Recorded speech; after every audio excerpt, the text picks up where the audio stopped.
Oh, nice. What the? Burn your mouth. Do you feel better now? Yes. Oh, no.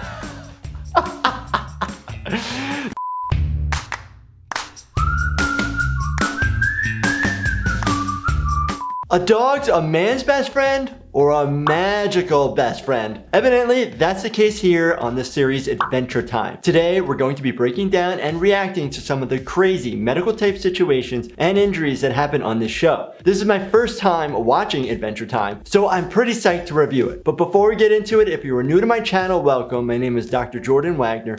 I'm an emergency room doctor. If you enjoy the educational reaction videos and other stuff that you see here on this channel, please smash that subscribe button and turn your bell notifications on.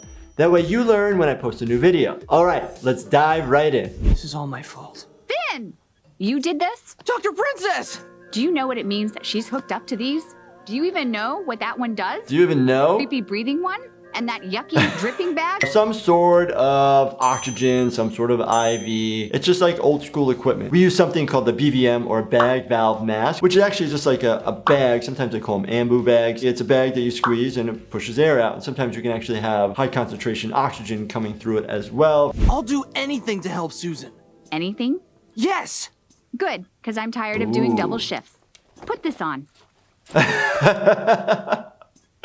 The role of the doctor. Now. Good luck. Ciao. Wait! Dr. Princess! Hey, Doc, can you help me? Sorry, I'm not a real... Oh no. So that's illegal. You can't do that. It's against the law, obviously. But I actually don't even wear a white coat. I don't wear this at work. It doesn't really signify I'm a doctor or not a doctor. I don't like using it because it harbors bacteria, viruses, all that stuff, and I don't want to spread infection. It's really over. I get this pain in my paw, and it just stays in my paw. Oh, wow! Wow, you're a healing genius, Doc. Boom! I love it, I love it. Okay, so he had like a splinter, basically. In that circumstance, remember how I always tell people, don't remove an impaled object. If it's that small, please, you can remove something like a splinter. There are many tricks to get it out, and then if there is bleeding, hold pressure to it. The next patient. In here, doctor. Oh, jeez. Hey, Oh my baby. gosh. What? Where's Dr. Princess? I just wanted some TLC from a cute gal. It's so inappropriate, and I feel bad for my colleagues that are in that situation as female physicians, and they get a whole different world of exposure to patients, treating them in much different ways than a male colleague would get treated by patients. My back is in agony, like always. My toes taste like candy corn. Is that bad? And everything smells like licorice, except for licorice, which smells like... What? How do you feel, Ice King? I feel great. Oh, mama! I feel 500 years old again. Besides the fact that you're not supposed to be practicing medicine without a license, cracking somebody's back, not that specific technique, but doing some manipulation to the soft tissue and the bones themselves actually have shown benefit. You just have to be really careful and really address your concerns with whoever's doing it before they do it, so they're not just like cracking the heck out of you. Very small movement. Yo, yo, yo, Mr. Fox, what's going on? Oh! My back!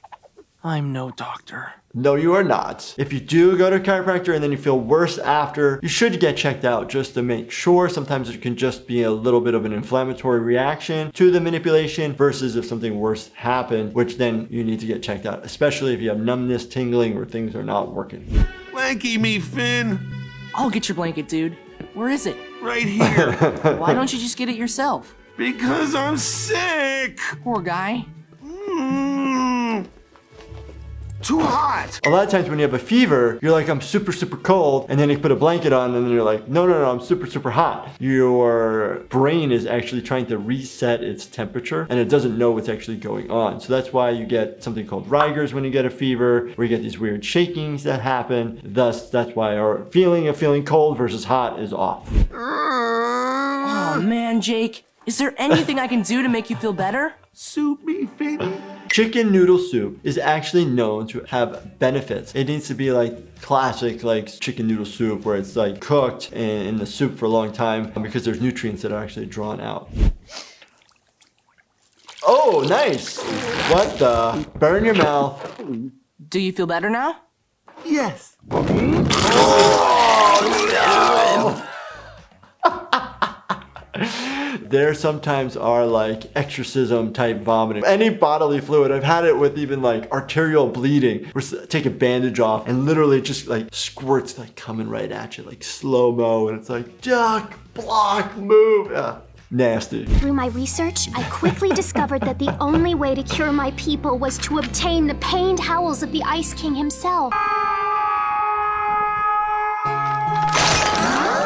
Nice. Dot is feeling healthy again. A bit too healthy if you ask me. They're all getting better.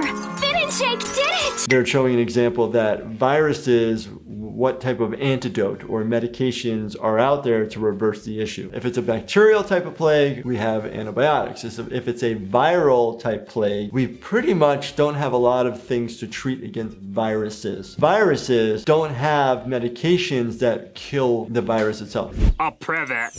Huh? Oh no! Oh, snap!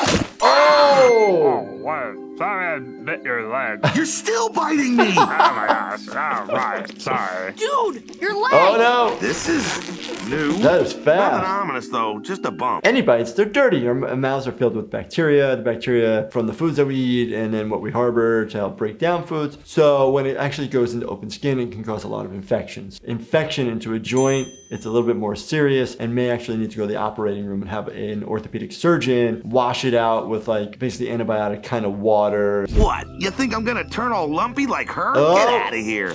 What? Finn, I think I'm freaking out. Calm down, bud. I'll suck the lumpiness out of you. Hey now! Royal intervention! Surely there must be an antidote to the lump. So we have a ton of antidotes for different things. Tylenol, right? We have N-acetylcysteine. It also is a time factor, right? So this is actually accurate. Yeah, that's an antidote, but you have to go all the way to Lumpy Space to get it. And Jake has to use it by sunset. What happens if he doesn't take the antidote by sunset? He'll be lumpy like forever.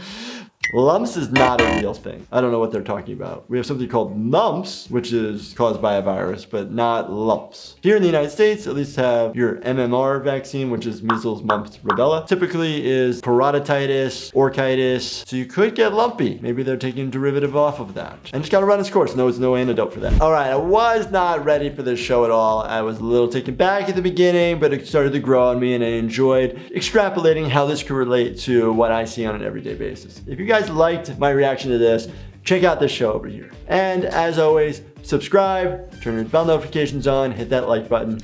And you know what I'm gonna say? Thank you so much for watching and stay healthy, my friends.